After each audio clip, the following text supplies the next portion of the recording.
গরমকাল ছিল। একটি শান্ত গ্রামে এক স্নিগ্ধ সকাল। মুরগির ডাক প্রতিটি বাড়ির ছাদে অনুরণিত হচ্ছিল এবং ভোরের হালকা রোদ ধীরে ধীরে পরিবেশকে উষ্ণ করে তুলছিল, যেন নতুন আশার নিঃশ্বাস নিয়ে। কিন্তু গ্রামের শেষ প্রান্ত থেকে আসা একটি শিশুর কান্নার শব্দে এই সমস্ত শান্তি ভেঙে গেল, যেন একটি নতুন জীবনের শুরুর ঘোষণা। সাধারণ একটি মাটির বাড়িতে রাধা একটি পুরনো খাটে শুয়েছিল। সন্তান জন্ম দেওয়ার পরে সে পুরোপুরি ক্লান্ত হয়ে পড়েছিল। তার মুখ ফ্যাকাশে হয়ে গিয়েছিল এবং কপালে তখনও ঘাম ছিল। আমার বাচ্চা কোথায়? আমাকে আমার বাচ্চা দেখাও। তার ভারী বুক থেকে একটি অসহায় এবং অস্থির কণ্ঠস্বর বেরিয়ে এলো। দাইয়ের চোখে করুণা ছিল। সে ইতস্তত করে শিশুটিকে নিজের কোলে তুলে রাধাকে দেওয়ার আগে দ্বিধা করল। রাধা কাঁপতে থাকা হাতে শিশুর ওপর জড়ানো কাপড়টি সরালো, কিন্তু যেই শিশুর মুখটি সামনে এলো, তার হৃদয় যেন থেমে গেল। তার সামনে ছিল কিরণ, তার প্রথম সন্তান, যার জন্য সে অধীর আগ্রহে অপেক্ষা করছিল। ছোট হলদে ত্বক, যার ঠোঁট মারাত্মকভাবে কাটা ছিল। তার নিষ্পাপ চোখগুলি আনন্দ আনার জন্য যথেষ্ট ছিল না, এবং তার গাল থেকে গলা পর্যন্ত ছিল একটি গভীর বেগুনি রঙের জন্মদাগ। শুধু তাই নয়, শিশুর পিঠ একদিকে পুরোপুরি কুঁজো ছিল। রাধার শ্বাস আটকে গেল। প্রতিবেশীদের তীক্ষ্ণ দৃষ্টি এবং তাদের ফিসফিসানি তার মনে গেঁথে গেল। না, এ আমার সন্তান হতে পারে না, সে ভয় এবং শ্বাসরুদ্ধকর অবস্থায় ফিসফিস করে বলল। তখনই তার স্বামী রমেশ ভেতরে এলো। আলো তার ক্লান্ত মুখটিকে আরও পরিষ্কার করে দিল। শিশুটিকে দেখে সে থমকে গেল, সেখানেই দাঁড়িয়ে রইল। রাধা, আমাদের আমাদের বাচ্চা। তার কণ্ঠস্বর কাঁপছিল এবং তার হাতও কাঁপতে শুরু করেছিল। রাধা তার স্বামীকে দেখল, তারপর শিশুটিকে। রমেশের চোখে ধীরে ধীরে লজ্জার হতাশা ভরে গেল। রাধা, আমি এটা করতে চাই না। ভাবো, যদি আমরা একে নিজেদের কাছে রাখি তাহলে এর জীবন কেমন হবে? লোকের একে রাক্ষসী বলবে, উপহাস করবে, একা করে দেবে। আমরা হয়তো সহ্য করে নেব, কিন্তু ও সারা জীবন দুঃখ ভোগ করবে। রাধা কেঁপে উঠল। তার চোখ কিরণের ছোট্ট মুখটির দিকে স্থির ছিল। এ আমাদের সন্তান। তার কণ্ঠস্বর কোমল ছিল, কিন্তু তাতে একটি কাতর আবেদন ছিল। কিন্তু আমাদের সন্তানের একটি ভালো জায়গা দরকার, রমেশ আরও কঠোরভাবে বলল। এমন একটি জায়গা যেখানে সে আরও ভালো জীবনযাপনের সুযোগ পাবে। আমরা সেটাকে ওকে দিতে পারবো না। রাধা নিজের বুক চেপে ধরল, যেন কেউ তার হৃদয় নিংড়ে নিয়েছে। সে তার স্বামীর কথা বুঝতে পারছিল, কিন্তু তার হৃদয় জ্বলছিল। 9 মাস সে তাকে পেটে রেখেছিল, আশা পোষণ করেছিল, তার প্রথম সন্তানের স্বপ্ন দেখেছিল, আর এখন সব কিছু ভেঙে গিয়েছিল। ওই রাতে যখন পুরো গ্রাম ঘুমিয়েছিল, স্বামী স্ত্রী দুজন চুপচাপ কিছু জিনিসপত্র বাঁধল। রমেশ কিরণকে একটি পুরনো কাপড়ে জড়ালো, আর রাধা চুপচাপ তার পিছে পিছে চলল। তার পাগুলো এত ভারী ছিল যেন হাজারো কিলো পাপ বয়ে নিয়ে চলেছে। গ্রামের পরিচিত রাস্তা এখন অচেনা লাগছিল। চাঁদের আলো গাছের ছায়ার ওপর কাঁপছিল, আর রাতের ঠান্ডা বাতাস পাতার মধ্য দিয়ে ছনছন করছিল। তারা শান্তি মন্দিরের দরজার সামনে থামল, যা গ্রামের বাইরে একটি ছোট মন্দির ছিল। রাধা কাঁপতে কাঁপতে কিরণকে দরজার সামনে শুইয়ে দিল। সে ধীরে ধীরে কাপড় সরিয়ে তার ছেলেকে শেষবারের মতো দেখল। কিরণ গভীর ঘুমেছিল। তার ছোট ঠোঁট খোলা ছিল, যেন সে জানেই না যে তার বাবা মা তাকে ছুঁয়ে চলে যেতে চলেছে। আমার সোনা। রাধার কণ্ঠস্বর রুদ্ধ হয়ে গেল, যেন যন্ত্রণায় সে ভেতর থেকে ভেঙে গেছে। চলো রাধা। রমেশ তার হাত ধরে টানল। তার কণ্ঠস্বর শুষ্ক ছিল। সে পিছনে ফিরে দেখার সাহস পেল না। রাধা মাথা নাড়ল। তার চোখ দিয়ে জল পড়ছিল। আমি এটা করতে পারবো না, আমি এমনটা করতে পারবো না। কিন্তু রমেশের ঠান্ডা এবং পাথরের মতো দৃষ্টি তাকে চলতে বাধ্য করল। দুটি ছায়া অন্ধকারে অদৃশ্য হয়ে গেল, একটি শিশুকে ঠান্ডা বাতাসে কাঁপতে ছেড়ে দিয়ে। সকালে মুরগির ডাকে গ্রামে একটি নতুন দিনের ঘোষণা হলো। শান্তি মন্দিরের পূজারী, একজন বুড়ো ও দয়ালু চেহারার মানুষ, প্রতিদিনের মতো মন্দিরের দরজা খুললেন। যখন তার চোখ দরজার সামনে পড়ল, তখন তিনি থেমে গেলেন। একটি ছোট নবজাতক শিশু, পুরনো কাপড়ে মোড়া, অচেতন হয়ে শুয়েছিল। তার হৃদয় ব্যথায় ভরে গেল। কে এত ছোট একটি প্রাণকে এভাবে ছুঁড়ে ফেলতে পারে? পূজারী শিশুটিকে ভেতরে নিয়ে গেলেন। তার বুড়ো হাত কাঁপছিল যখন তিনি কিরণের নরম শ্বাস অনুভব করলেন। তিনি শিশুটিকে আগুনের কাছে শুইয়ে দিলেন এবং তাকে গরম রাখার জন্য একটি পাতলা কম্বল আরও দিলেন। যখন কাপড় সরানো হলো, তখন প্রদীপের মিটমিটে আলোয় শিশুর কাটা ঠোঁট এবং কুজোপিঠ স্পষ্ট দেখা গেল। পূজারী একটি দীর্ঘ নিঃশ্বাস নিলেন। তার চোখে করুণা ভরে গেল। সোনা, তোমাকে জন্ম থেকেই এত দুঃখ সহ্য করতে হলো? তিনি শিশুটিকে একটি সরল কিন্তু অর্থপূর্ণ নাম দিলেন, কিরণ, এই আশায় যে সে বড় হয়ে শক্তিশালী হবে এবং ভাগ্যের কাছে মাথা নত করবে না। সেই দিন মন্দির থেকে আসা ভজনের আওয়াজ শুধুমাত্র সমস্ত প্রাণীর শান্তির জন্য ছিল না, বরং এই ছোট শিশুটির জন্য একটি প্রার্থনা ছিল। কিরণের শুরুর বছরগুলো পূজারী এবং অন্যান্য ভক্তদের তত্ত্বাবধানে কাটল। যদিও তার আসল বাবা মা তার সাথে ছিল না, তবুও সে পেট ভরে খাবার, কাপড় এবং ভালো শিক্ষা পেল। কিরণ মন্দিরের ঘণ্টা, ধূপের সুগন্ধ এবং দয়ার পাঠের মাঝে বড় হয়েছে, কিন্তু মন্দিরের ভালোবাসাও তার হৃদয়ের শূন্যতা পূরণ করতে পারল না। 5 বছর বয়সে কিরণ তার নিজের আলাদা পরিচয় অনুভব করতে শুরু করল। প্রতিদিন সকালে যখন সে উঠোনে রাখা জলের পাত্রে নিজের মুখ দেখত, তখন তার প্রতিচ্ছবি তাকে কষ্ট দিত। কাটা ঠোঁট যদিও ঠিক হয়ে গিয়েছিল, কিন্তু একটি গভীর দাগ রয়ে গিয়েছিল।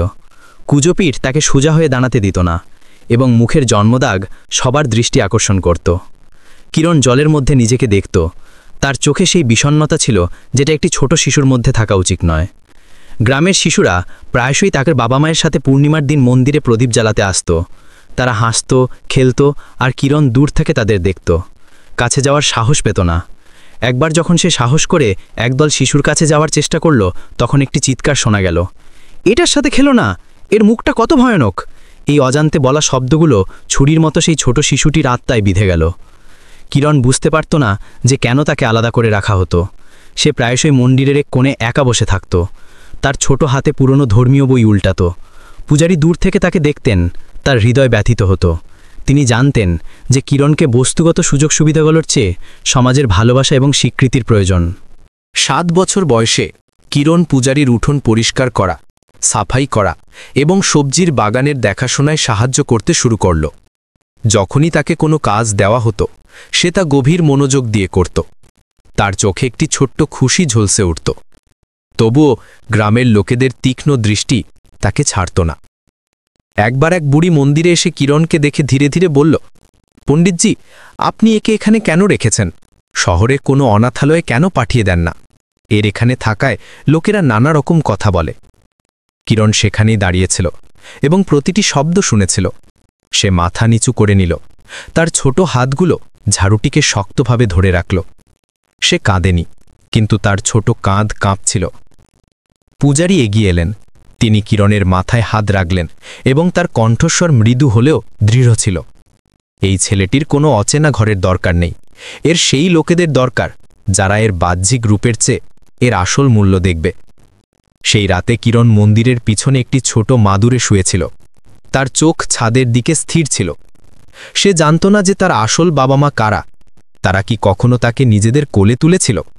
কিন্তু একটি জিনিস সে ভালোভাবে জানত, যে সে একটি আলাদা শিশু ছিল, এবং এই পার্থক্যটি তাকে অন্যদের চোখে একটি বোঝা করে তোলে। এপ্রিল মাসের এক সকালে, যখন সূর্যের আলো শান্তি মন্দিরের উঠোনে লাগানো পুরনো অশ্বত্থ গাছ ভেদ করে আসছিল এবং পাখিদের কিচিরমিচির মন্দিরের ঘণ্টার আওয়াজের সাথে মিশে যাচ্ছিল, পূজারী বারান্দায় বসে সবজি কাটছিলেন। তখনই তিনি দেখলেন একজন মাঝবয়সী দম্পতি ভেতরে আসছেন।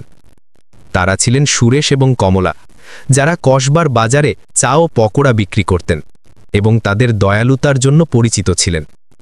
তারা সবসময় অন্যদের সাহায্য করার জন্য প্রস্তুত থাকতেন, যদিও তারা নিজেরা ধনী ছিলেন না। তারা প্রতিদিনের মতো দান দিতে এসেছিলেন, কিন্তু আজ কমলার দৃষ্টি উঠোনের এক কোণে গিয়ে স্থির হল। গাছের ছায়ায় একটি রোগা ছেলে মন দিয়ে পাতা পরিষ্কার করছিল। তার ছোট কাঁধ ওপর দিকে উঠেছিল, যার কারণে তার পিঠ আরও কুঁজো লাগছিল। কিরণের মুখ নিচু ছিল এবং তার হাতে ঝাড়ু কাঁপছিল, যেন তার ভয় ছিল যে কমলার দৃষ্টি সরাসরি সেই দাগগুলোর ওপর পড়বে যা সে সবসময় লুকোনোর চেষ্টা করত। পণ্ডিতজি, সুরেশ ধীরে ধীরে জিজ্ঞাসা করলেন, ওই ছেলেটা কে যে মন্দিরে থাকে? পূজারী ওপরে তাকালেন। তার চোখে ছিল গভীর বিষণ্ণতা। এই শিশুটিকে এর বাবা মা জন্মের পরেই মন্দিরের দরজায় ফেলে গিয়েছিল। এই না তো নিজের বাবা মাকে জানে, আর না কেউ একে দত্তক নিয়েছে। খুব দুঃখের বিষয়। কমলা নিজের বুকে হাত রাখলেন, যেন তার হৃদয়ে একটি ব্যথা উঠেছে। তাহলে এ ছোটবেলা থেকে এখানেই থাকছে? হ্যাঁ, পূজারী মৃদু কণ্ঠে উত্তর দিলেন। এ খুব ভালো এবং বুদ্ধিমান, কিন্তু এর কপাল খারাপ। বাইরে গেলে লোকেরা একে টিকটিকি করে, আর মন্দিরে এ কখনো একটি পরিবার পায়নি। সুরেশ এবং কমলা দুজনেই চুপ হয়ে গেলেন। কমলার দৃষ্টি কিরণের দিকে স্থির ছিল, যে এখন চুপচাপ শুকনো পাতা এক কোণে জড়ো করছিল। ওই ছেলেটির ছবিটি কমলার হৃদয়ে একটি অদ্ভুত ব্যথা জাগিয়ে তুলল।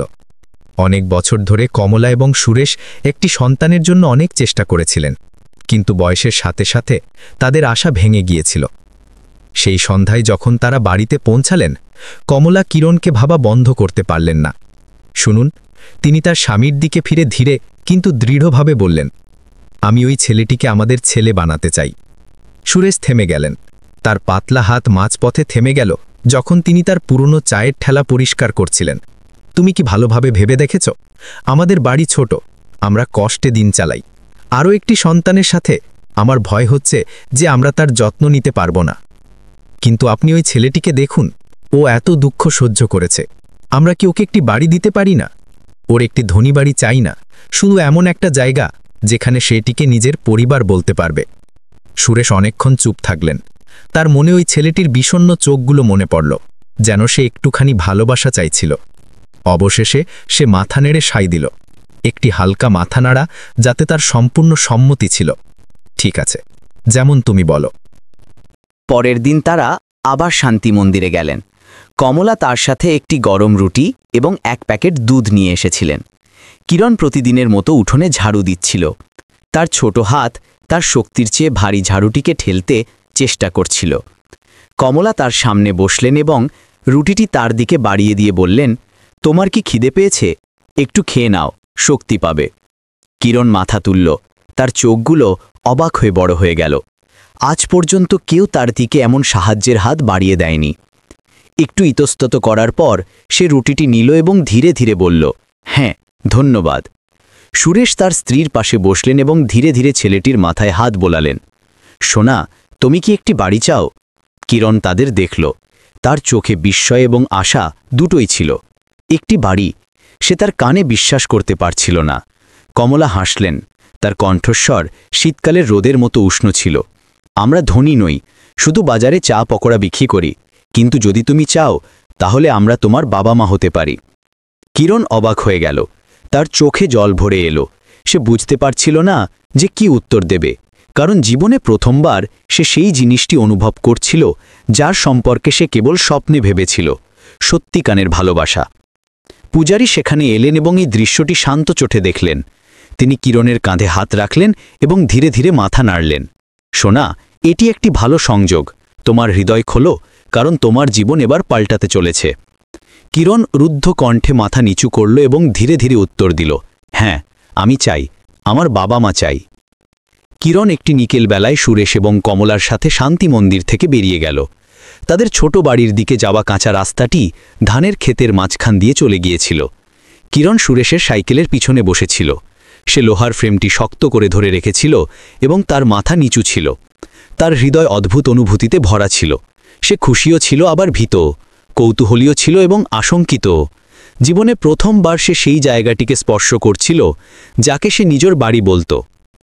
সুরেশ এবং কমলার বাড়ি ছিল কসবার একটি ছোট গলিতে।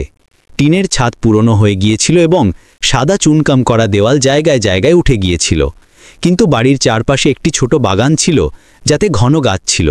সদ্য তৈরি চা এবং পকোড়ার সুবাস সর্বত্র ছড়িয়েছিল, যা কিরণকে একটি অদ্ভুত উষ্ণতা অনুভব করালো। ভেতরে এসো সোনা, এখন থেকে এটা তোমার বাড়ি, কমলা ধীরে ধীরে বললেন এবং কিরণের হাত ধরে তাকে দরজার ভেতরে নিয়ে গেলেন। কিরণ সেখানেই থেমে গেল। তার পা আর এগিয়ে যাওয়ার সাহস পাচ্ছিল না। সে চারদিকে দেখল। তার চোখ সেই সাধারণ কিন্তু নতুন জিনিসগুলো দেখে অবাক হচ্ছিল। একটি কাঠের টেবিল যার ওপর পুরনো রঙের টেবিল ক্লথ পাতা ছিল, একটি ছোট বিছানা যার ওপর পরিষ্কার সাদা চাদর ছিল এবং এক কোণে জ্বলন্ত উনুন। কিরণ কমলার দিকে দেখল, যেন নিশ্চিত করতে চাইছিল যে সে স্বপ্ন দেখছে না। আমি কি সত্যি এখানে থাকতে পারি? কমলা হাসলেন এবং ধীরে ধীরে তার কাঁধে হাত বোলালেন।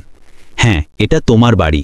এখন থেকে তোমাকে মন্দিরের উঠোনে একা ঘুমানোর চিন্তা করতে হবে না। ওই রাতে কমলা কিরণের জন্য একটি নতুন কম্বল পাতলেন।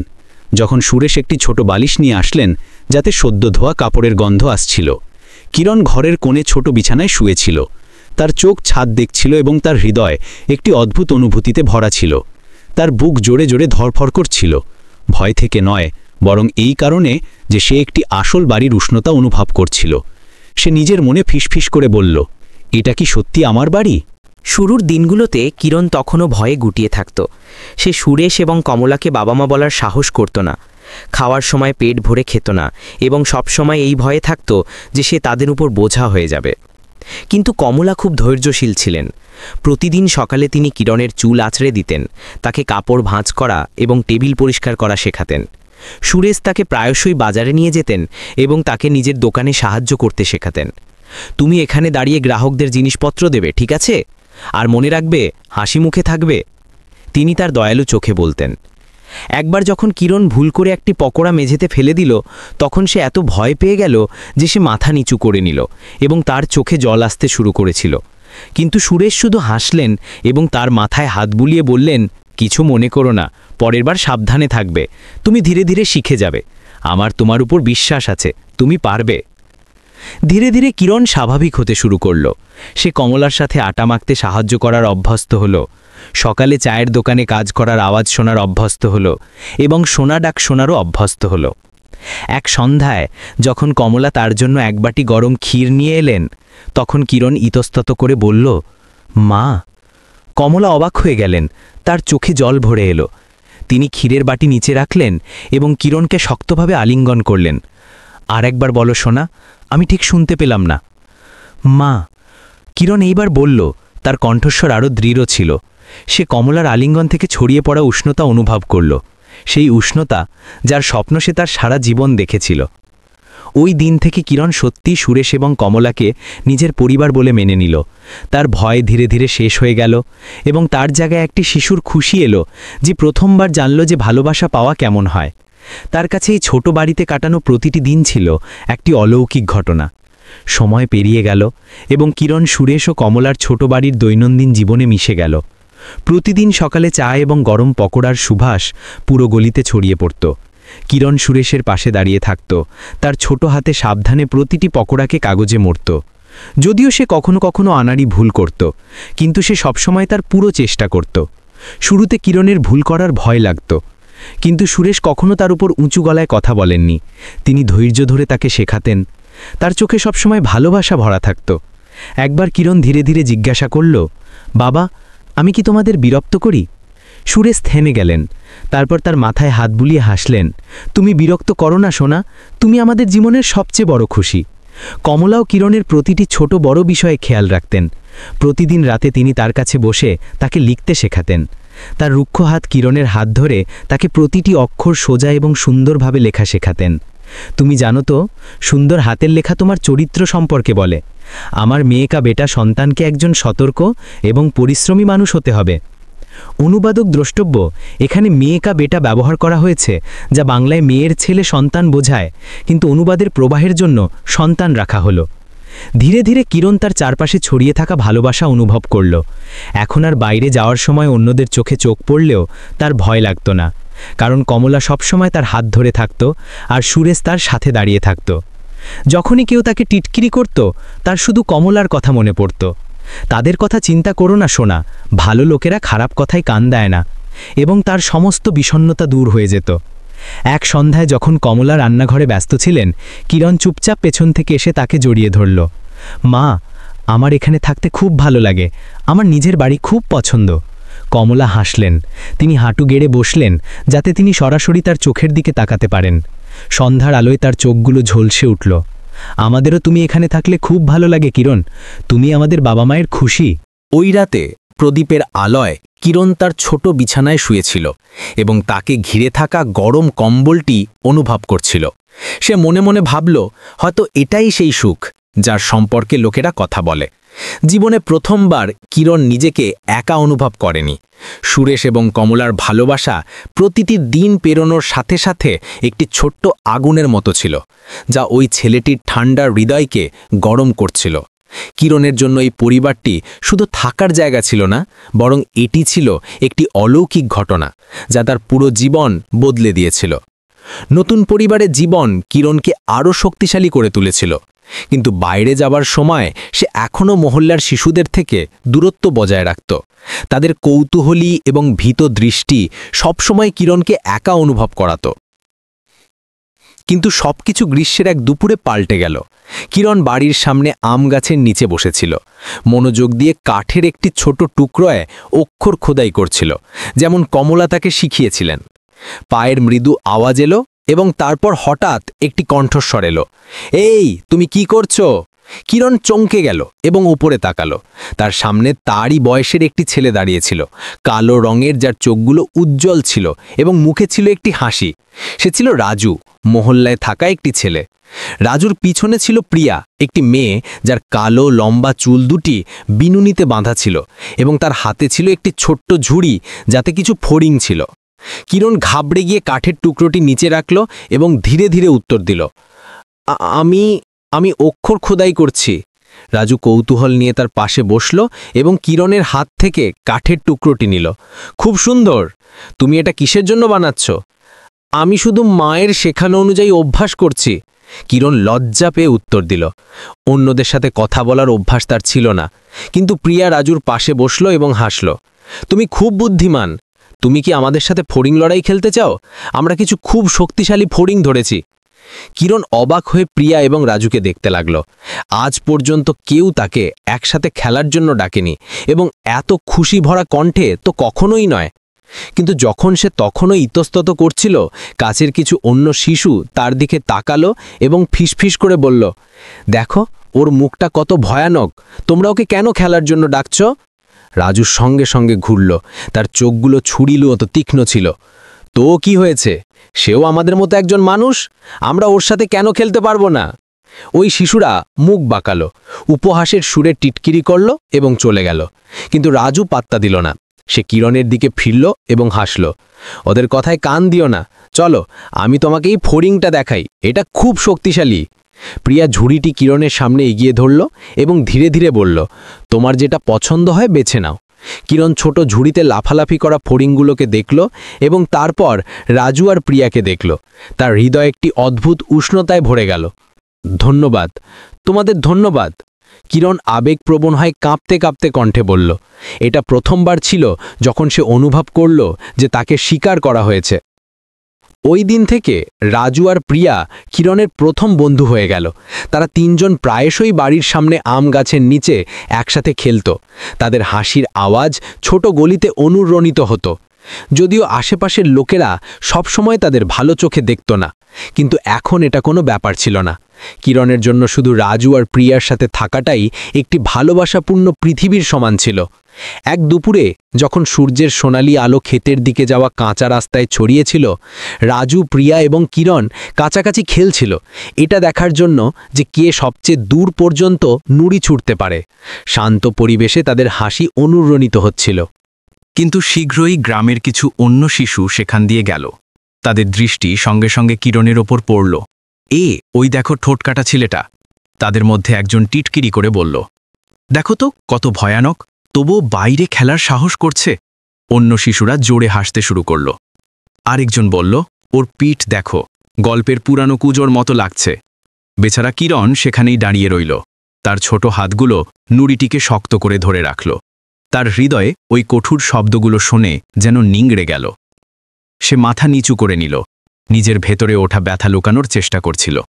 রাজু এবং প্রিয়া সঙ্গে সঙ্গে তাদের বন্ধুর মুখের পরিবর্তন অনুভব করল। তোমরা চুপ করো, রাজু রাগে বলল এবং এক পা এগিয়ে গেল। তার চোখে রাগ ঝলসাচ্ছিল। সে তোমাদের কি ক্ষতি করেছে যে তোমরা এমন বলছো? সেও একজন মানুষ, ওরও হৃদয় আছে, অনুভূতি আছে। তোমাদের অন্যদের আঘাত করে কি লাভ হয়? প্রিয়া কিছু বলল না, কিন্তু সে কিরণের কাছে গেল এবং তার হাত ধরল, যেন তাকে সান্ত্বনা দিতে চাইছে। ওদের কথা শুনো না, প্রিয়া ধীরে ধীরে বলল। তুমি কোনো রাক্ষস নও, তুমি আমাদের বন্ধু, আর শুধু এটাই যথেষ্ট। ওই শিশুরা রাজুর কঠোর প্রতিবাদে একটু লজ্জিত হল। একজন কিছু বিড়বিড় করল এবং তারপর পুরো দলটা চলে গেল।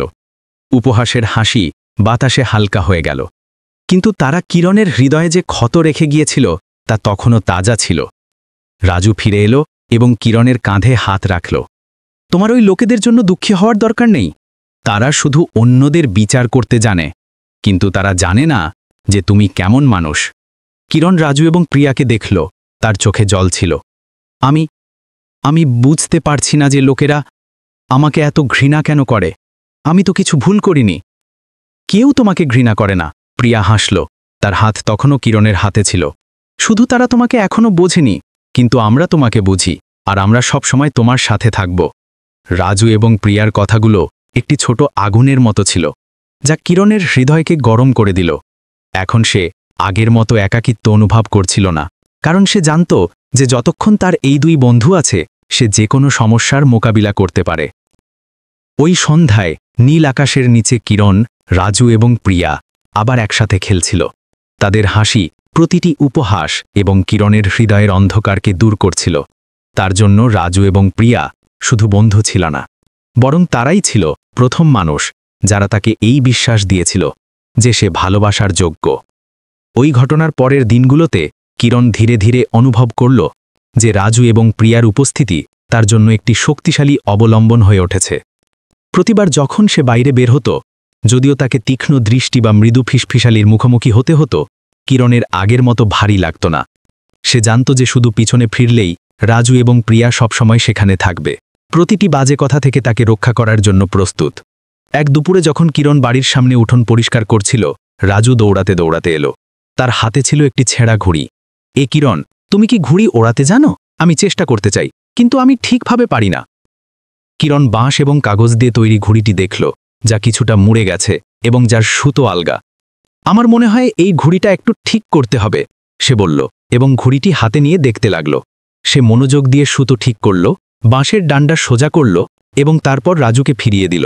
এখন চেষ্টা করো, হয়তো এখন ঠিক হবে। তিনজন মাঠের দিকে দৌড়ালো, যেখানে বাতাস দ্রুত বইছিল। রাজু সুতো ধরে সামনে দৌড়াচ্ছিল, আর প্রিয়া ও কিরণ পিছনে ছিল। জোরে দৌড়াও! প্রিয়া উৎসাহিত হয়ে হাত নেড়ে চিৎকার করল। রাজু পুরো শক্তি দিয়ে দৌড়ালো, এবং যেই ঘুড়িটি বাতাসে উঠল তা অল্প সময়ের জন্য টলমল করল এবং তারপর সোজা আকাশের দিকে উঁচুতে উঠে গেল। উড়ে গেল! দেখো, উড়ে গেল! রাজু আনন্দে চিৎকার করল। প্রিয়া হাততালি দিল, আর কিরণ সেখানেই দাঁড়িয়ে রইল।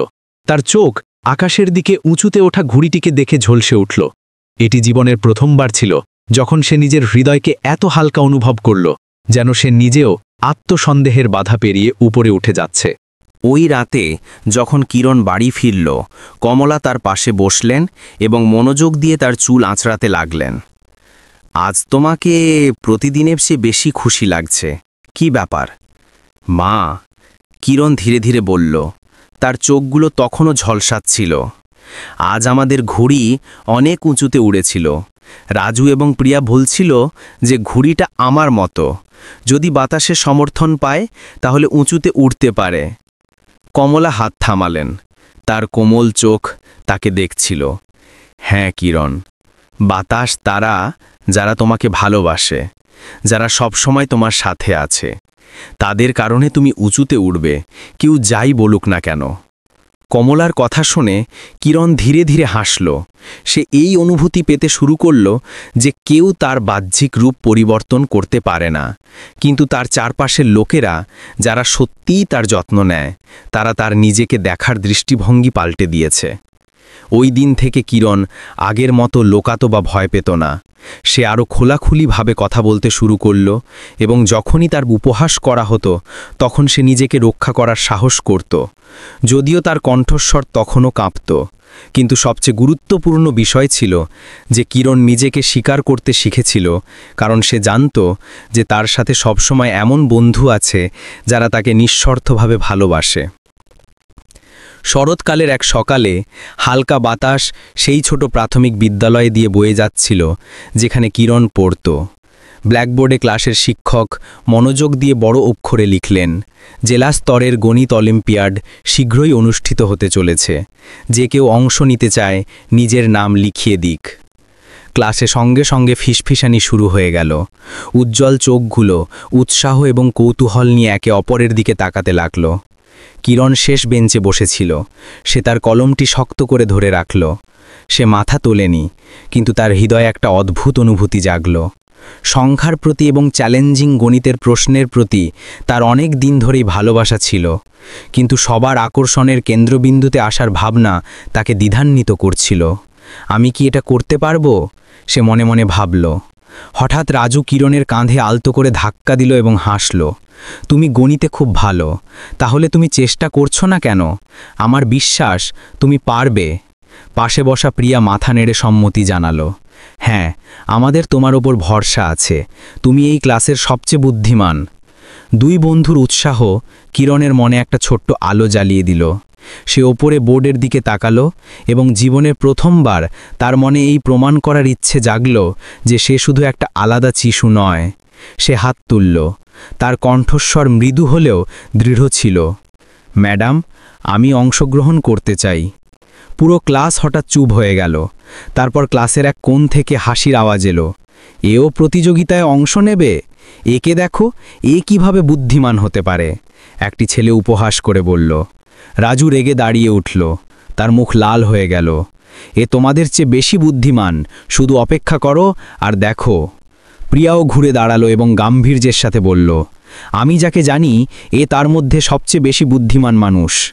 উপহাসের কণ্ঠস্বর বন্ধ হয়ে গেল, কিন্তু আঘাত কিরণের হৃদয়ে রয়ে গেল। ওই রাতে ছোট বাড়ির কোণে প্রদীপের আলোয় বসে কিরণ তার গণিতের বইটি খুলল। পাতা উল্টাতে সময় তার হাত কাঁপছিল। আমাকে এটা করতেই হবে, আমাকে ওদের দেখাতে হবে, সে মনে মনে বলল। তার চোখে একটা দৃঢ় সংকল্প ছিল। পরের কয়েকদিন কিরণ পড়াশোনায় এমনভাবে ডুবে গেল যেন সব কিছু ওই পরীক্ষার ওপর নির্ভর করছে। সে প্রতিটি কঠিন প্রশ্ন সমাধান করল। যে ধারণাগুলো সে বুঝতে পারেনি সেগুলো বারবার পড়ল। বহুবার সে এত ক্লান্ত হয়ে পড়েছিল যে হাল ছেড়ে দিতে ইচ্ছে হচ্ছিল, কিন্তু রাজু এবং প্রিয়ার ছবি, তাদের উৎসাহের কথা তার মনে প্রতিধ্বনিত হতে লাগল এবং কিরণ আবার লেগে পড়ল। পরীক্ষার দিন এলো। কিরণ কাঁপতে কাঁপতে পরীক্ষা হলে প্রবেশ করল। চারদিকে তাকিয়ে সে সন্দেহের দৃষ্টি এবং আড়ালে ফিসফিসানি শুনতে পেল, কিন্তু সে মনোযোগ দিল না। যখন প্রশ্নপত্র বিলি করা হলো, সে একটি গভীর শ্বাস নিল। তার চোখ সংখ্যার ওপর স্থির হল এবং সে লিখতে শুরু করল। চারদিকের পৃথিবী যেন অদৃশ্য হয়ে গেল, শুধু সে আর তার প্রশ্নপত্র রইল। কয়েক ঘন্টা কেটে গেল। কিরণ পরীক্ষা হল থেকে বেরিয়ে এলো। তার পা ক্লান্ত ছিল, কিন্তু তার মন হালকা ছিল। সে তার সর্বোচ্চ চেষ্টা করেছিল। এক সপ্তাহ পর ফল ঘোষণা হলো। পুরো জেলায় সবচেয়ে বেশি নম্বর নিয়ে কিরণের নাম তালিকার শীর্ষে ছিল। শিক্ষক যখন প্রশংসাপত্র হাতে নিলেন, তখন পুরো ক্লাস চুপ হয়ে গেল। তার চোখে কিরণের জন্য গর্ব ছিল। কিরণ প্রমাণ করে দিয়েছে যে আমরা যদি আমাদের সর্বোচ্চ চেষ্টা করি তবে প্রতিটি বাধাকে অতিক্রম করা যেতে পারে। কিরণ প্রশংসাপত্রটি হাতে নিল। তার হৃদয় বর্ণনাতীত খুশিতে ভরে গেল। যারা একসময় তাকে উপহাস করেছিল, তাদের কাছে তার কিছু বলার প্রয়োজন ছিল না। তার সাফল্যই সবকিছু বলে দিয়েছিল। যখন সে বাড়িতে পৌঁছালো, সে সোজা কমলার গলা জড়িয়ে ধরল। প্রশংসাপত্র উঁচিয়ে ধরে বলল, মা, আমি প্রথম পুরস্কার পেয়েছি। কমলা তাকে আলিঙ্গন করলেন। তার গাল বেয়ে জল পড়ছিল। আমি জানতাম, আমার ছেলে খুব বুদ্ধিমান। ওই রাতে যখন সে তার ছোট বিছানায় শুয়েছিল, কিরণ ছাদের দিকে তাকালো। প্রথমবার সে কোনো বৈষম্যপূর্ণ দৃষ্টি দেখল না, কোনো উপহাসের আওয়াজ শুনতে পেল না। এর পরিবর্তে সে কেবল গর্ব এবং আত্মস্বীকৃতি অনুভব করল, এবং সে জানত যে এটি কেবল শুরু। গণিত অলিম্পিয়াডে জেতার পর কিরণ সেই ছোট স্কুলের গর্ব হয়ে উঠল। যে ছেলেটিকে একসময় আলাদা মনে করা হতো, এখন শিক্ষকেরা এবং বন্ধুরা তাকে বাধা অতিক্রম করার একটি উদাহরণ হিসাবে মনে করত। কিন্তু কিরণের মনে সবসময় একটি প্রশ্ন থাকত, আমি বড় হয়ে কে হব? আমি আমার জীবন দিয়ে কি করতে পারি? উত্তরটি একটি বিশেষ দিনে পাওয়া গেল। কিরণের স্কুল চূড়ান্ত বর্ষের ছাত্রদের জন্য একটি আলোচনা সভার আয়োজন করেছিল, যেখানে একজন বিশেষ অতিথি ডক্টর শর্মা, যিনি এলাকার একজন বিখ্যাত ডাক্তার ছিলেন, তাকে ডাকা হয়েছিল। তার শৈশব কেটেছিল দারিদ্র্যের মধ্যে, কিন্তু কঠোর পরিশ্রম করে তিনি চিকিৎসার ক্ষেত্রে সেরা মানুষদের মধ্যে একজন হওয়ার স্থান অর্জন করেছিলেন। যখন ডক্টর শর্মা প্রবেশ করলেন, পুরো হল শান্ত হয়ে গেল। তিনি প্রতিদিনের মতো সাদা কোট পরেননি, বরং সাধারণ পোশাক পরেছিলেন।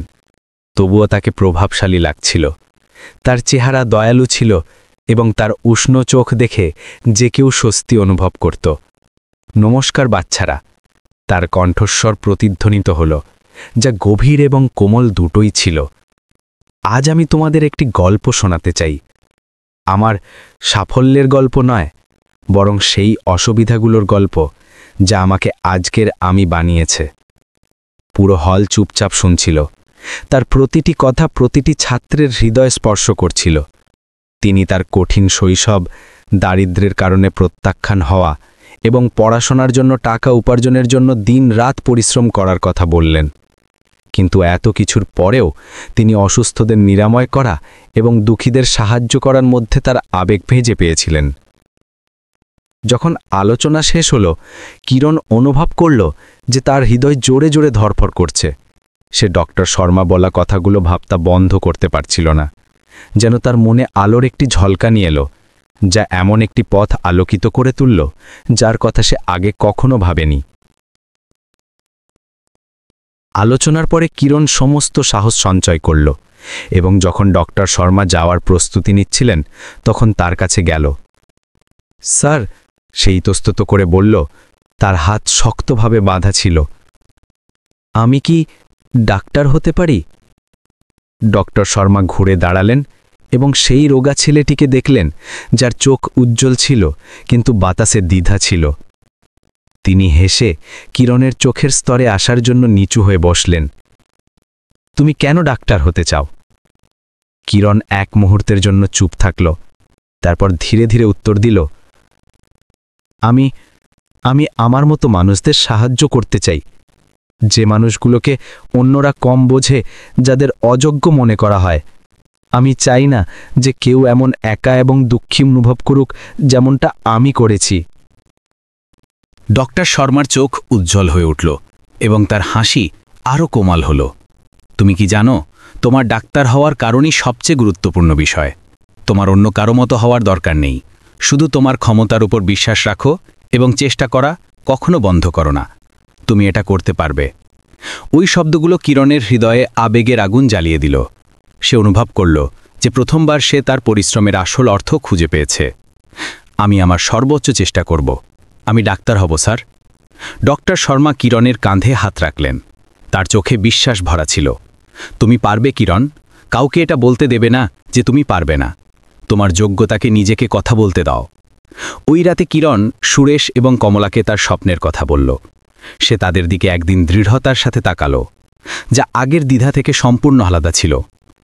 আমি ডাক্তার হতে চাই। আমি মানুষের জীবন বাঁচাতে চাই। সুরেশ তার কাঁধে হাত রাখলেন। তার কণ্ঠস্বর ভারী হয়ে এলো। তুমি কি ভালোভাবে ভেবে দেখেছ? তুমি জানো যে এই পথ খুব কঠিন হবে? কিরণ জোরালোভাবে মাথা নাড়ল। আমি জানি, কিন্তু আমি হার মানব না। আমি এটা শুধু নিজের জন্য নয়, বরং অন্যদের জন্যও করতে চাই। কমলা কিরণকে শক্তভাবে জড়িয়ে ধরলেন। তার চোখ দিয়ে জল পড়ছিল। আমার বিশ্বাস তুমি পারবে কিরণ। আমার ছেলে সবসময় শক্তিশালী ছিল। ওই দিন থেকে কিরণ শুধু গণিত ভালোবাসার ছেলে ছিল না, সে তার জীবনের সবচেয়ে বড় স্বপ্ন পেয়েছিল, একজন ডাক্তার হওয়া, যাতে সে শুধু শরীরের ক্ষত পূরণ করতে না পারে, বরং তার মতো মানুষের হৃদয়ের ক্ষতও পূরণ করতে পারে। যখন কিরণের বয়স প্রায় 18 বছর হল, তখন ভবিষ্যতের দরজা ছিল বিশ্ববিদ্যালয়ের প্রবেশিকা পরীক্ষা। পরীক্ষার আগের দিনগুলোতে সে প্রায় পুরো সময় তার পড়ার টেবিলে কাটালো। প্রদীপের আলো পুরো রাত জ্বলতে থাকত। সুরেশ এবং কমলা চুপচাপ তাদের ছেলেকে সবভাবে সমর্থন করতেন, খাবার তৈরি করা থেকে শুরু করে কাপড় ধোয়া পর্যন্ত, যদিও তাদের হৃদয়ে উদ্বেগ ছিল। তুমি শুধু পরীক্ষার ওপর মনোযোগ দাও, বাকি সব আমাদের ওপর ছেড়ে দাও। সুরেশ প্রায়শই বলতেন, তার চোখে উৎসাহ ভরা থাকত।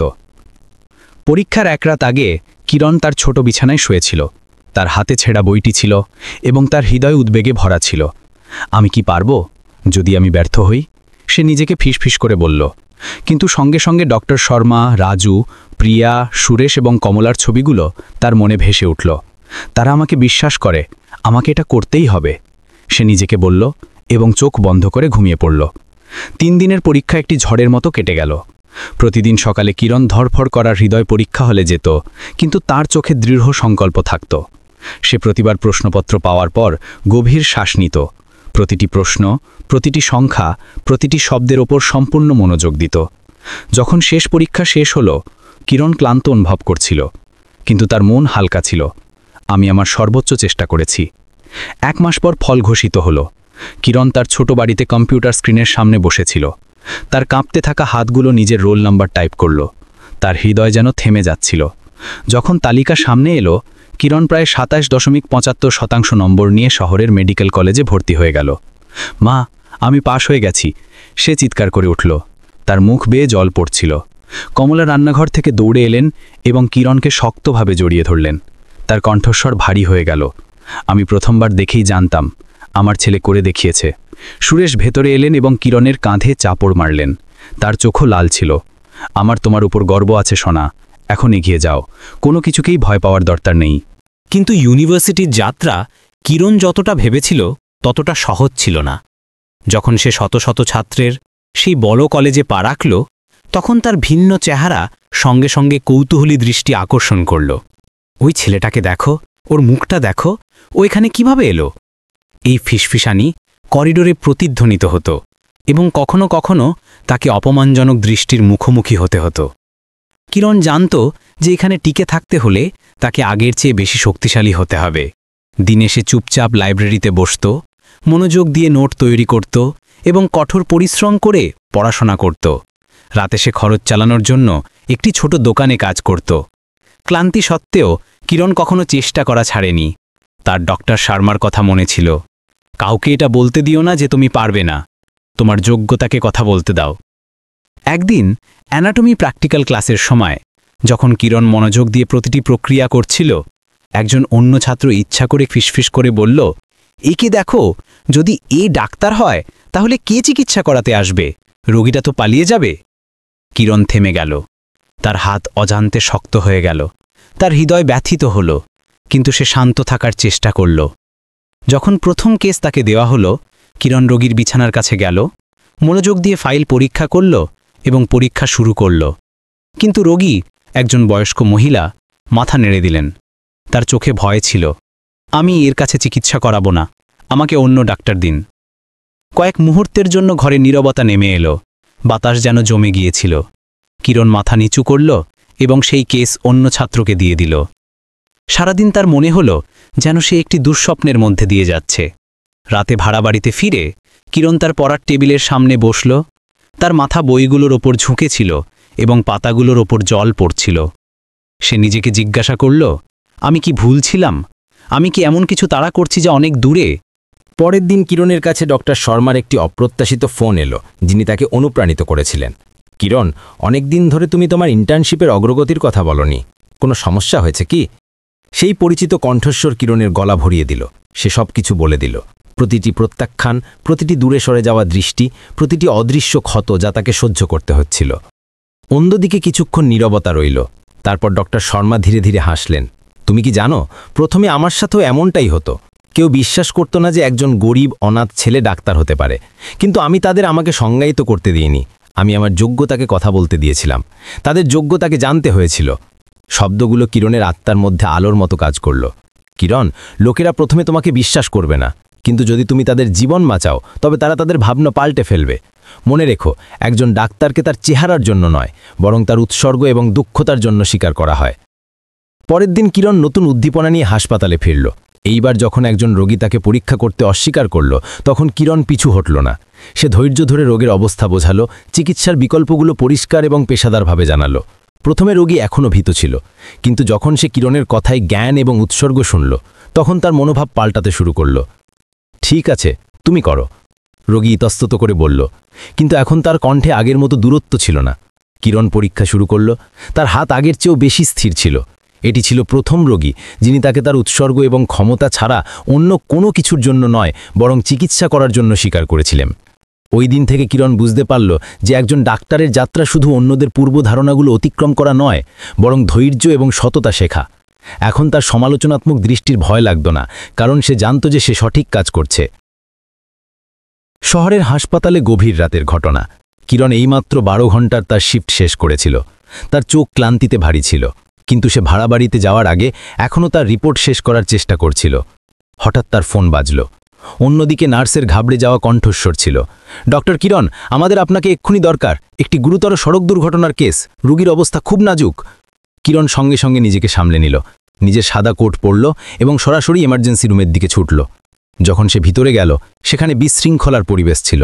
রোগী, একজন মধ্যবয়স্ক লোক, অপারেশন টেবিলের উপর অজ্ঞান হয়ে শুয়েছিল। তার কাপড় রক্তে ভেজা, মাথা এবং বুকে গুরুতর আঘাত ছিল এবং হৃৎস্পন্দন দুর্বল হয়ে যাচ্ছিল। বেশি ভাবার সময় ছিল না। কিরণ তাড়াতাড়ি ফাইল পড়ল। রমেশ, বয়স প্রায় 50 বছর। এই নামটি শুনে কিরণ এক মুহূর্তের জন্য থেমে গেল, কিন্তু সে দ্রুত নিজেকে শান্ত করল। সে নিজেকে বিচলিত হতে দিতে পারত না। রোগীর জীবন ছিল প্রথম প্রায়োরিটি। আমরা অপারেশন শুরু করছি, কিরণ দৃঢ়তার সঙ্গে নির্দেশ দিল। পুরো টিম সম্পূর্ণ মনোযোগ দিল। কিরণের প্রতিটি নড়াচলা নির্ভুল এবং সতর্কতাপূর্ণ ছিল। 5 ঘন্টার উত্তেজনার পর অপারেশন অবশেষে সফল হল। কিরণ মাস্ক খুলল এবং স্বস্তির নিঃশ্বাস নিল। কিন্তু তখনই ঘরের দরজা খুলল এবং একজন বৃদ্ধ মহিলা কাঁদতে কাঁদতে ভিতরে ছুটে এলেন। তিনি রোগীর বিছানার পাশে প্রায় পড়ে গেলেন। তার হাত শক্তভাবে ধরলেন এবং বিড়বিড় করতে লাগলেন, রমেশজি, আপনি আমাদের ছেড়ে যাবেন না। কিরণ অবাক হয়ে গেল। সেই ছিল রাধা, যে মহিলাটি তাকে বছর আগে মন্দিরের দরজায় ছেড়ে এসেছিলেন।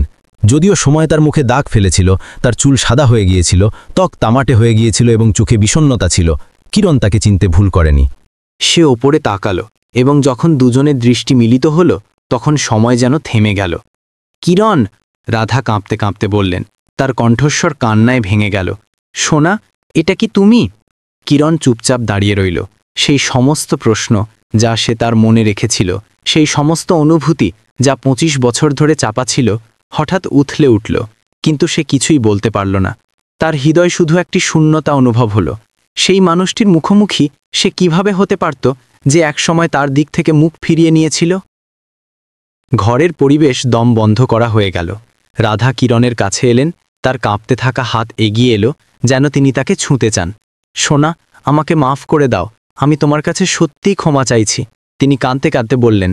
তার চোখ থেকে জল থামছিল না। কিরণ একটি গভীর শ্বাস নিল, শান্ত থাকার চেষ্টা করল। আমি এখানে ক্ষমা শুনতে আসিনি, আমি এখানে আমার কাজের জন্য এসেছি। একজন ডাক্তার রোগী বেছে নেয় না, আমি আমার দায়িত্ব পূরণ করেছি। তার ঠান্ডা কিন্তু সত্য শব্দগুলো রাধাকে যেন ভেঙে দিল। তিনি হাঁটু গেড়ে পড়ে গেলেন। তার কাঁধ কান্নায় কাঁপছিল।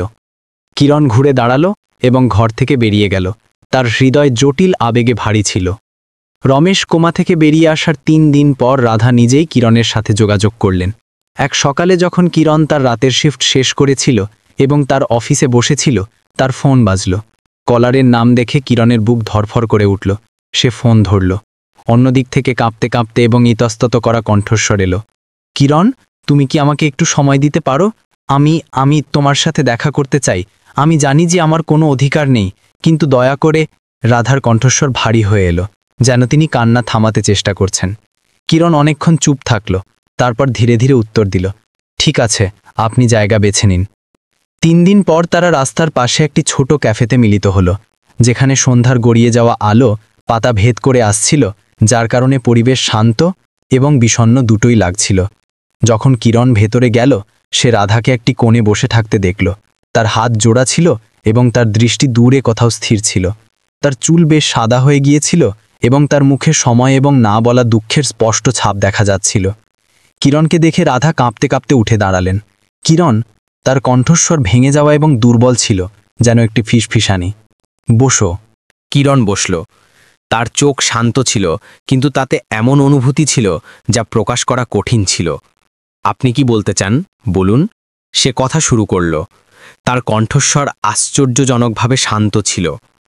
রাধা একটি গভীর শ্বাস নিলেন। তার চোখ থেকে অজান্তে জল ঝরে পড়ল। আমাকে মাফ করে দাও, আমি এই কথাটি তোমাকে অনেক আগে বলতে চেয়েছিলাম, কিন্তু আমার সাহস ছিল না। তোমার হয়তো আমার প্রয়োজন নেই, হয়তো, কিন্তু আমি সবসময় তোমাকে মনে করতাম। সবসময় ভাবতাম যে যদি সেই বছর আমি তোমাকে ছেড়ে না আসতাম, তাহলে কি তোমার জীবন অন্যরকম হতো। কিরণ চুপ থাকল। তার চোখ সামনে বসা মহিলাটিকে গভীরভাবে দেখছিল। কেন? সে জিজ্ঞাসা করল। তার কণ্ঠস্বর সামান্য কাঁপছিল। সেই বছর আপনি আমাকে কেন ছেড়ে এসেছিলেন? এই প্রশ্নটি রাধাকে কাঁদিয়ে দিল। আমি ভয় পেয়েছিলাম। আমি লোকেদের দৃষ্টির ভয় পেয়েছিলাম, তাদের কথার ভয় পেয়েছিলাম। আমার ভয় ছিল যে আমি তোমাকে রক্ষা করতে পারবো না। আমি খুব দুর্বল ছিলাম কিরণ। আমি সবচেয়ে সহজ পথ বেছে নিয়েছিলাম, কিন্তু সেটি সবচেয়ে খারাপও ছিল। আমি ভুল করেছিলাম, আমি জানি, এবং আমি সারা জীবন অনুতাপ করেছি। কিরণ একটি গভীর শ্বাস নিল। তার হাত টেবিলে শক্ত হয়ে গেল। আমার ক্ষমা চাই না। আমার কাছে সুরেশ এবং কমলা ছিলেন, তারা আমাকে নিঃস্বার্থ ভালোবাসা দিয়েছিলেন, আমি যেমনই ছিলাম না কেন। আমি এখন আপনার উপর রাগ করে নেই, কিন্তু আমি অতীতে ফিরে যেতে পারি না। অতীত কেটে গেছে মা। রাধা ওপরে তাকালেন, তার চোখে ছিল ব্যথা, কিন্তু একটি স্বস্তিও ছিল। তুমি তুমি আমাকে সত্যি মাফ করে দিয়েছ? আমি অনেক আগেই মাফ করে দিয়েছিলাম। কিরণ উত্তর দিল, তার কণ্ঠস্বর নরম হয়ে এসেছিল। কিন্তু আপনাকে নিজেকে মাফ করতে শিখতে হবে। এই শব্দগুলো রাধাকে কাঁদিয়ে দিল, কিন্তু এইবার এটি শুধু ব্যথাই ছিল না, বরং একটি মুক্তিও ছিল। দুজন ক্যাফেতে চুপচাপ বসে রইল। কেউ আর কিছু বলল না, কিন্তু আর শব্দের প্রয়োজনও ছিল না। দুজনেই জানত যে এটি একটি বেদনাদায়ক অতীতের শেষ ছিল এবং ভবিষ্যতের দিকে এগিয়ে যাওয়ার জন্য একটি নতুন শুরু। যখন কিরণ উঠে যেতে শুরু করল, রাধা ধীরে ধীরে বললেন, তুমি তুমি কি আমাকে একবার মা বলতে পারো? কিরণ থামল, ঘুরে দাঁড়ালো, তাকে অনেকক্ষণ দেখল। তারপর সে ধীরে ধীরে বলল, আমি আশা করি আপনি ভালো থাকবেন। এবং সে চলে গেল। রাধাকে সেখানেই বসিয়ে রেখে গেল, যার চোখ দিয়ে জল পড়ছিল, কিন্তু তার হৃদয় আগের চেয়ে অনেক বেশি শান্ত ছিল। কিরণ জানত যে সে অতীতে ফিরে যেতে পারে না, কিন্তু সে মুখোমুখি হওয়ার এবং এগিয়ে যাওয়ার পথ বেছে নিয়েছিল। অনেক বছর পর কিরণ ডাক্তার হওয়ার তার লম্বা যাত্রা শেষ করে ফেলেছিল। সে শুধু শহরের মেডিকেল কলেজ থেকে চমৎকারভাবে স্নাতকই করেনি, বরং কসমেটিক সার্জারিতে বিশেষ দক্ষতা অর্জনের জন্য আরও পড়াশোনাও করেছিল। তার এই আবেগের সাথে যে সে জন্মগত বিকৃতি নিয়ে জন্ম নেওয়া শিশুদের তাদের হাসি এবং জীবনে বিশ্বাস ফিরে পেতে সাহায্য করবে। কিরণের ক্লিনিক হাসপাতালের একটি ছোট কোণে ছিল, যা জাঁকজমকপূর্ণ ছিল না, কিন্তু সবসময় ভিড়ে ভরা থাকত।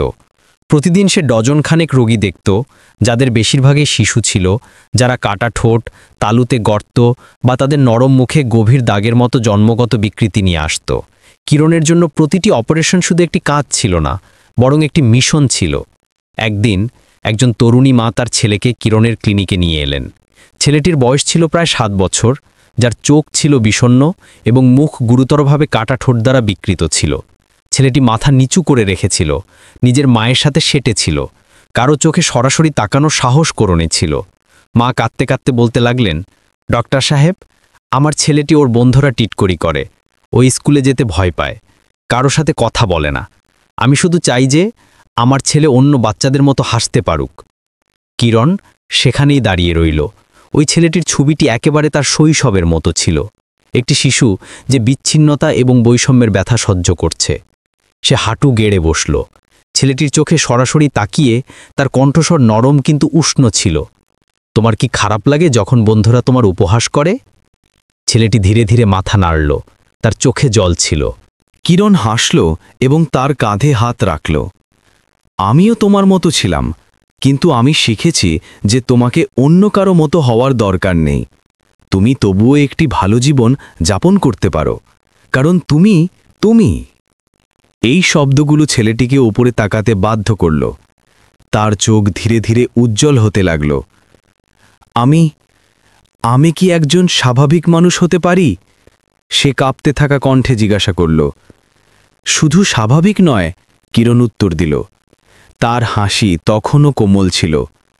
তুমি একজন বিশেষ মানুষ হতে পারো। অপারেশন পরের দিন হল, যা 4 ঘন্টা ধরে চলল। কিরণ এবং তার দল বিরতি ছাড়াই কাজ করল। প্রতিটি সেলাই এত সাবধানে দেওয়া হয়েছিল যেন তাতে তাদের পুরো আবেগ ভরা ছিল। কিরণের জন্য এটি শুধু একটি অপারেশন ছিল না, বরং একটি শিশুর জীবন পাল্টে দেবার সুযোগ ছিল। যখন শিশুটির জ্ঞান ফিরল, সে তার মুখে হাত বোলাল। তার চোখে ছিল বিস্ময়। সে হাসল, বহু বছর ধরে পৃথিবীর দৃষ্টি থেকে লুকিয়ে থাকার পর প্রথম হাসি। মা কেঁদে উঠলেন এবং তার ছেলেকে শক্তভাবে জড়িয়ে ধরলেন। তার কাঁধ আবেগে কাঁপছিল। কিরণ পাশে দাঁড়িয়েছিল, তার হৃদয় খুশিতে ভরা ছিল।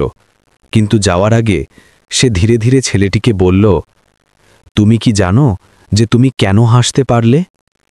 ছেলেটি অবাক হয়ে কিরণকে দেখল। কেন? কিরণ হাসল এবং ছেলেটির ছোট বুকের দিকে ইশারা করল। কারণ তুমি নিজের ওপর বিশ্বাস করার সাহস দেখিয়েছ। এই শব্দগুলো শুধু ওই ছেলেটির জন্যই ছিল না, বরং কিরণের নিজের জন্যেও একটি স্মরণ করিয়ে দেওয়া ছিল যে তার যাত্রা কখনো থামেনি। ওই দিন থেকে কিরণের ক্লিনিক সেই পরিবারগুলোর জন্য একটি আশ্রয়স্থল হয়ে উঠল, যাদের শিশুরা জন্মগত বিকৃতিতে ভুগছিল। বহুবার কিরণ দরিদ্র পরিবারগুলোর জন্য বিনামূল্যে অপারেশন করেছিলেন। তিনি খ্যাতি বা অর্থের পরোয়া করতেন না, কারণ তার জন্য সবচেয়ে বড় পুরস্কার ছিল শিশুদের হাসি এবং সেই লোকেদের চোখে আসা যারা একসময় হতাশ হয়ে গিয়েছিল। কেরিয়ারে সাফল্য কিরণকে কেবল গর্বই দেয়নি, বরং একটি বড় দায়িত্বও দিয়েছে। সে জানত যে প্রত্যন্ত অঞ্চলে, যেখানে চিকিৎসা সুবিধা কম, সেখানে এখনও অনেক শিশু জন্মগত বিকৃতিতে ভুগছে এবং তারা চিকিৎসার সুযোগ পাচ্ছে না। এই ভাবনা কিরণকে একটি নতুন যাত্রা শুরু করার জন্য অনুপ্রাণিত করল। প্রত্যন্ত অঞ্চলে জন্মগত বিকৃতিতে ভোগা শিশুদের জন্য বিনামূল্যে সার্জারি কর্মসূচি, নয়া মুস্কান মানে নতুন হাসি নামক এই কর্মসূচি সহকর্মীদের এবং কিছু দাতাদের সাহায্যে শুরু করা হলো। প্রথম গ্রাম ছিল একটি দূরবর্তী আদিবাসী গ্রাম, যেখানে জন্মগত বিকৃতিকে প্রায়শই একটি অভিশাপ বা দুর্ভাগ্য বলে মনে করা হতো। যখন কিরণ এবং ডাক্তারের দল পৌঁছালো, তখন তাদের স্থানীয় লোকেদের কৌতূহলী এবং ভীত দৃষ্টির মুখোমুখি হতে হলো। অনেক বাবা মায় তো লজ্জার ভয়ে তাদের বাচ্চাদের বাড়িতে লুকিয়ে রেখেছিলেন। এক সন্ধ্যায় যখন কিরণ এবং তার দল সরঞ্জাম পরীক্ষা করছিল, একটি রোগা মহিলা ভেতরে এলেন। তার সাথে প্রায় 6 বছরের একটি ছেলে ছিল। শিশুটির মুখ গুরুতরভাবে কাটা ঠোঁট দ্বারা বিকৃত ছিল। তার বিষণ্ণ চোখ মেঝেতে নিবদ্ধ ছিল, যেন তার ভয় ছিল যে কেউ তাকে দেখে নেবে। মায়ের কণ্ঠস্বর ভারী হয়ে এলো, ডাক্তার সাহেব, আমার ছেলে জন্ম থেকেই এমন। সে না তো বাইরে যায়, না কারো সাথে কথা বলে। আমি শুধু চাই যে সে অন্য বাচ্চাদের মতো বাঁচতে পারুক। কিরণ হাঁটু গেড়ে বসল। শিশুটির চোখের স্তরে তার চোখে ছিল কোমলতা এবং সহানুভূতি। তোমার নাম কি? সে জিজ্ঞাসা করল। তার কণ্ঠস্বর এত নরম ছিল যেন সে সমস্ত উদ্বেগ দূর করতে চায়। আমার নাম অঙ্কিত, শিশুটি ধীরে ধীরে উত্তর দিল। অঙ্কিত? কিরণ হাসল এবং তার কাঁধে হাত রাখল। তুমি কি বিশ্বাস করো যে তুমি মন খুলে হাসতে পারবে? অঙ্কিত মাথা নাড়ল, তার চোখে জল ছিল। কিরণ তার চোখে গভীরভাবে তাকিয়ে বলল, আমিও তোমার মতো ছিলাম। আমার মনে হতো যে আমি কখনো হাসতে পারবো না, কিন্তু আমি ভুল ছিলাম, কারণ আমরা সবাই খুশি থাকার যোগ্য, যদিও আমরা আলাদাও হই। অঙ্কিতের অপারেশন 3 ঘন্টারও বেশি সময় ধরে চলল। কিরণ এবং তার দল সম্পূর্ণ মনোযোগ এবং একাগ্রতার সাথে কাজ করল। প্রতিটি সেলাই এত সাবধানে দেওয়া হয়েছিল যেন তারা কেবল মুখ নয়, ছেলেটির ভবিষ্যতও জুড়ছেন। যখন অপারেশন শেষ হল, কিরণ মাস্ক খুলল এবং অপারেশন টেবিলে শুয়ে থাকা অঙ্কিতকে দেখল, যার মুখ এখন ঠিক হয়ে গিয়েছিল। তাকে এত শান্ত লাগছিল যেন সে একটি নতুন স্বপ্ন শুরু করছে। পরের দিন যখন অঙ্কিতের জ্ঞান ফিরল, সে আয়নায় নিজের মুখ দেখল। এমন একটি মুখ যাতে এখন কাটা ঠোঁটের দাগ ছিল না।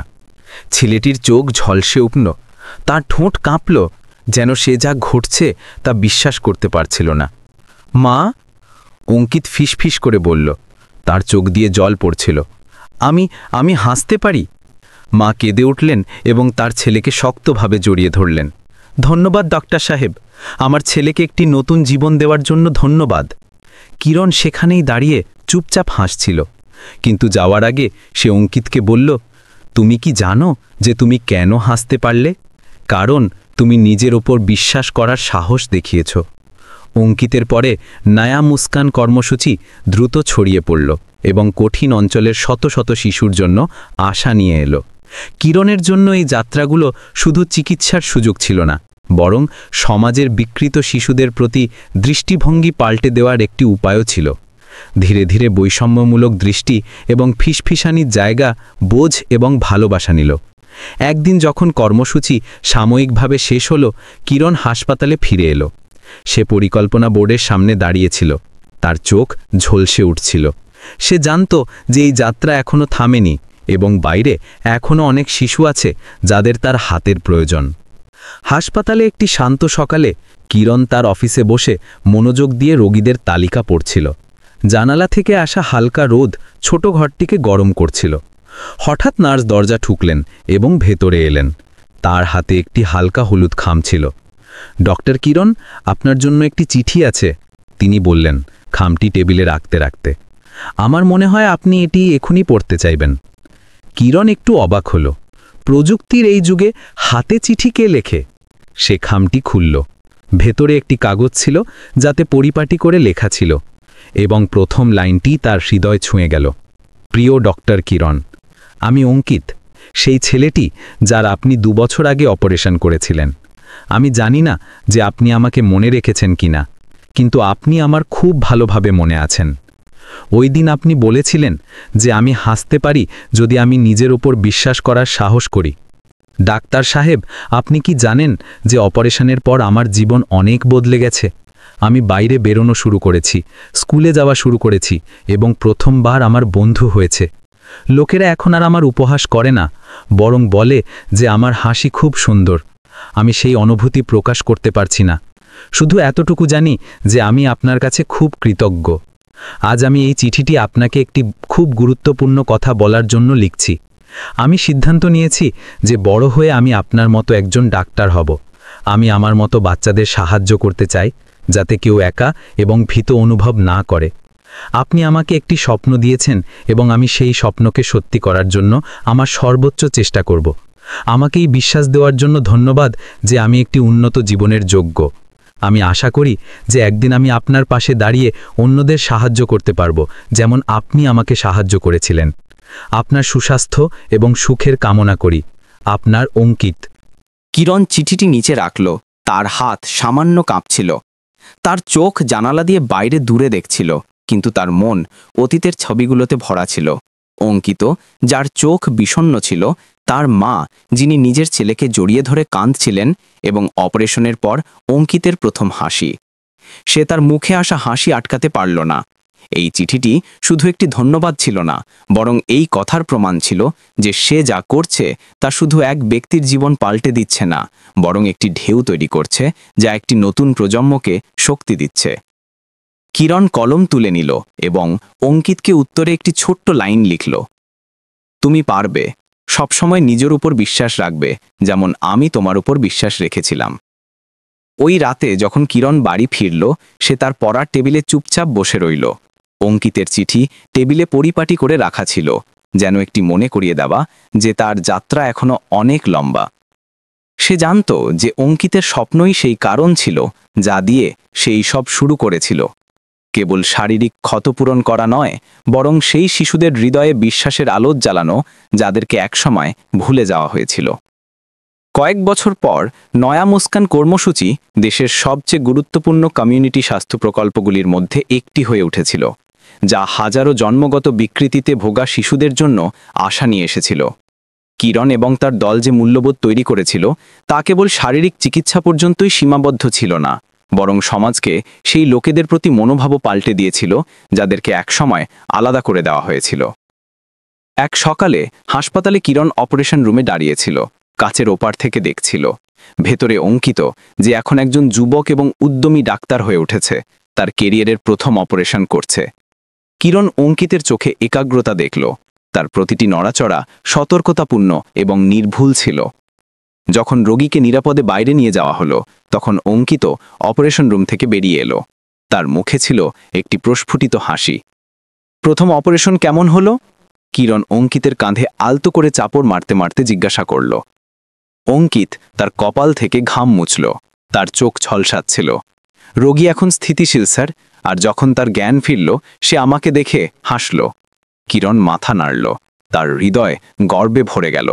সে জানত যে অঙ্কিত শুধু তার একজন পুরনো রোগী ছিল না, বরং এখন একজন সহকর্মীও ছিল, একজন এমন ব্যক্তি যে নয়া মুস্কান কর্মসূচির মূল্যবোধকে এগিয়ে নিয়ে যাচ্ছিল। শুধু অঙ্কিতই নয়, বরং আরও অনেক শিশু যাদেরকে কিরণ সাহায্য করেছিল এখন নির্ভীক, শক্তিশালী এবং আত্মবিশ্বাসী হয়ে উঠেছে। কিছুজন চিকিৎসার ক্ষেত্র বেছে নিল, কিছুজন শিক্ষক, ইঞ্জিনিয়ার হলো, বা কেবল ভালো বাবা মা হলো। তাদের সবার মধ্যে একটি কথা মিল ছিল যে প্রত্যেক ব্যক্তি ভালোবাসার যোগ্য এবং তাকে একটি পরিপূর্ণ জীবনযাপনের সুযোগ পাওয়া উচিত। একদিন কিরণ হাসপাতালে পুনর্গঠন সার্জারির উপর একটি চিকিৎসা সেমিনারের আয়োজন করলেন। পুরো হল কানায় কানায় ভর্তি ছিল। যেখানে শুধু ডাক্তার এবং মেডিকেল স্টুডেন্টরাই ছিল না, বরং সেই পরিবারগুলোও ছিল যাদেরকে এই কর্মসূচি সাহায্য করেছিল। কিরণ মঞ্চে এলেন। তার চোখ চুপচাপ দর্শকদের ওপর ঘুরছিল। সে কোনো লম্বা ভাষণ নিয়ে আসেনি, সে শুধু তার সফরের গল্প শোনালো। আমি একটি পরিত্যক্ত শিশু ছিলাম। আমার মনে হতো যে আমি একটি স্বাভাবিক জীবনযাপনের যোগ্য নই, কিন্তু তারপর আমাকে ভালোবাসার মানুষজন আমাকে উপলব্ধি করালেন যে পার্থক্য কোনো বাধা নয়, বরং মূল্য তৈরি করার একটি সুযোগ। পুরো হল চুপ হয়ে গেল। কিরণ আরও বললেন, আমরা শুধু শরীরের ক্ষত পূরণ করি না, বরং সেই লোকেদের হৃদয়ে বিশ্বাসের আলো জ্বালাই যাদের দিক থেকে সমাজ মুখ ফিরিয়ে নিয়েছে। এটাই চিকিৎসার আসল মূল্য। যখন সেমিনার শেষ হলো, তখন একজন তরুণী মেডিকেল স্টুডেন্ট কিরণের কাছে এলেন। তার চোখ আবেগপূর্ণভাবে ঝলসে উঠছিল। ডক্টর কিরণ, আমি আপনার জীবন নিয়ে লিখতে চাই। আমার মনে হয় যে এই গল্প অনেক লোককে অনুপ্রাণিত করবে, কিন্তু আমি বুঝতে পারছি না যে এর শিরোনাম কি রাখব। কিরণ এক মুহূর্ত ভাবলেন, তারপর হাসলেন। একে বলো এক পরিত্যক্ত শিশু যে পৃথিবী নিরাময়কারী হয়ে উঠল। ছাত্রীটি এটি লিখে নিল। তারপর জিজ্ঞাসা করল, ডাক্তার, আপনার কি মনে হয় যে আপনার গল্প শেষ হয়ে গেছে? কিরণ জানালা দিয়ে বাইরে দেখলেন, যেখানে অস্তগামী সূর্য পুরো আকাশকে সোনালি করে তুলছিল। না, এই গল্প কখনো শেষ হবে না। ভালোবাসা এবং করুণার কোনো শেষ নেই। এটি এক ব্যক্তি থেকে অন্য ব্যক্তি পর্যন্ত, এক প্রজন্ম থেকে অন্য প্রজন্ম পর্যন্ত ছড়িয়ে যেতে থাকবে। ওই সন্ধ্যায় যখন কিরণ তার অফিস থেকে বেরিয়ে এলেন, তখন তিনি ডজনখানেক শিশুকে দেখলেন। সেই বাচ্চারা যাদেরকে নয়া মুস্কান কর্মসূচি সাহায্য করেছিল, হাসপাতালের আঙিনায় খেলছিল। তাদের হাসি পরিষ্কার এবং নিষ্পাপতায় ভরা ছিল, যেন একটি উজ্জ্বল ভবিষ্যতের গান গাইছে। কিরণ হাসলেন। সে জানত যে তার যাত্রা কখনো শুধু এক ব্যক্তির গল্প ছিল না, এটি ছিল পুরো একটি প্রজন্মের গল্প, এবং যে মূল্যবোধ সে বপন করেছিল তা প্রতিটি হাসি, প্রতিটি আশাবাদী দৃষ্টিতে সবসময় জীবিত থাকবে, যা সে কখনো দেখেছিল। কয়েক বছর কেটে গেল। কিরণ এখন কেবল তার প্রতিভার জন্য নয়, বরং তার করুণার জন্য একজন বিখ্যাত ডাক্তার হয়ে উঠেছিলেন। ব্যস্ত সময়সূচি এবং অগণিত অপারেশন এবং চিকিৎসা সেমিনারের সত্ত্বেও তিনি তার মিশন চালিয়ে গেলেন। নয়া মুস্কান কর্মসূচি সম্প্রসারণ করে আসা সেই সবচেয়ে দূরবর্তী কোণগুলো পর্যন্ত পৌঁছে দিলেন, যেখানে হাসি এখনও দুঃখ এবং বৈষম্যের নিচে চাপা পড়েছিল। এক রবিবার সকালে যখন কিরণ তার অফিসে বসে টেবিলে ছড়ানো রোগীদের ফাইলগুলো দেখছিলেন, নার্স দরজা ঠুকলেন। ডাক্তার কিরণ, আপনার জন্য কেউ একটি চিঠি পাঠিয়েছেন, তিনি বললেন, টেবিলে একটি পরিচিত খাম রাখতে রাখতে। কিরণ চিঠিটি খুললেন এবং এইবার প্রথম লাইনটি তাকে হতবাক করে দিল। শোনা, এটি তোমার মা রাধা। কিরণ, আমি আশা করি না যে তুমি এই চিঠিটি পড়বে, কিন্তু আমি লিখতে চেয়েছিলাম, কারণ হয়তো এটাই একমাত্র উপায় যার মাধ্যমে আমি সেই কথাগুলো বলতে পারি যা আমি এত লম্বা সময় ধরে আমার হৃদয়ে রেখেছি। তুমি কি জানো, আমি গত কয়েক বছর ধরে স্বেচ্ছাসেবী কাজ করে কাটিয়েছি। সেই জায়গাগুলোতে গেছি যেখানে আমি কখনো যাওয়ার সাহস করিনি। সেখানে আমি তোমার মতো শিশুদের সাথে দেখা করেছি, যাদেরকে ছেড়ে দেওয়া হয়েছিল, যাদেরকে আঘাত করা হয়েছিল, কিন্তু তবুও তাদের ভিতরে সেই আলো ছিল যা আমি কখনো দেখতে পাইনি। আমি বুঝেছি যে আমার সবচেয়ে বড় ভুল তোমাকে ছেড়ে আসা ছিল না, বরং তোমাকে ভালোবাসার সাহস না করা ছিল। আমি তোমার কাছে ক্ষমা চাইছি না, কারণ আমি জানি যে তুমি এটা অনেক আগেই করে দিয়েছ, কিন্তু আমি তোমাকে ধন্যবাদ দিতে চাই, কারণ তুমি আমাকে সবচেয়ে গুরুত্বপূর্ণ শিক্ষাটি দিয়েছ, যে কেউ, সে যত বড়ই ভুল করুক না কেন, পাল্টাতে পারে যদি সে প্রস্তুত থাকে। আজ আমি তোমাকে সেই শিশুদের তালিকা পাঠাচ্ছি যাদের অপারেশনের প্রয়োজন, সাথে কিছু টাকা যা আমি বাঁচিয়েছি। আমার মধ্যে এখন দূরে যাওয়ার শক্তি নেই, কিন্তু আমি আশা করি যে তুমি তাদের সাহায্য করতে পারবে, যেমন তুমি কখনো নিজেকে সাহায্য করেছিলে। আমার তোমার উপর গর্ব আছে কিরণ, এবং আমি প্রার্থনা করি যে তুমি সবসময় তোমার যাত্রায় সুখ পাও। তোমার মা রাধা। কিরণ চিঠিটি নিচে রাখল। তার হৃদয় অবর্ণনীয় অনুভূতির সাথে ভরে গেল। তার পুরো যাত্রায় সে ক্ষমা করতে শিখেছিল, ভালোবাসতে শিখেছিল, এবং এখন তার উপলব্ধি হল যে রাধাও তার পথ খুঁজে নিয়েছিলেন, প্রায়শ্চিত্ত এবং ভালোবাসার পথ, যদিও দেরিতে। সে কলম তুলল এবং অপারেশনের তালিকায় আরও একটি নাম যোগ করল, রমেশ কুমার, দূরবর্তী গ্রামের একটি ছেলে যার মুখে গুরুতর জন্মগত বিকৃতি ছিল।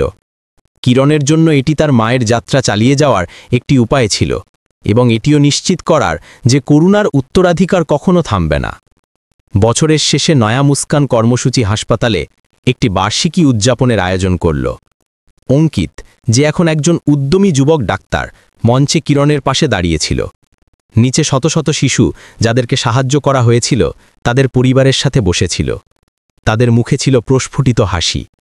একজন সাংবাদিক এগিয়ে এসে কিরণকে জিজ্ঞাসা করলেন, ডাক্তার, আপনার কি মনে হয় যে আপনার সবচেয়ে বড় উত্তরাধিকার কি? কিরণ এক মুহূর্তের জন্য চুপ থাকলেন, তারপর উত্তর দিলেন, তার দৃষ্টি নিচে দর্শকদের ওপর ছিল। সবচেয়ে বড় উত্তরাধিকার সেই অপারেশনগুলো নয় যা আমি করেছি, বরং সেই মানুষগুলো যাদেরকে সাহায্য করা হয়েছিল এবং এখন তারা অন্যদের সাহায্য করছে।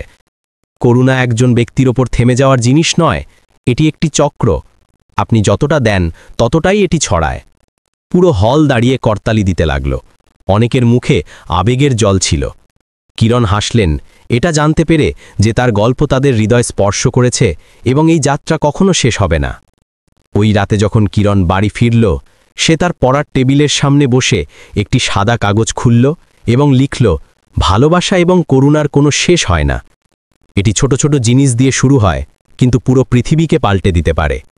সে কলম নিচে রাখল এবং জানালা দিয়ে বাইরে দেখল, যেখানে শহরের আলো মিটমিট করছিল।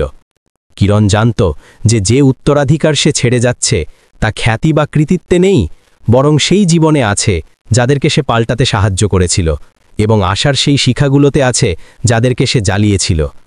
তার গল্প শেষ হয়নি, কারণ এটি অন্যদের জীবনের অংশ হয়ে গিয়েছিল, এক প্রজন্ম থেকে অন্য প্রজন্ম পর্যন্ত ছড়িয়ে যেতে যেতে।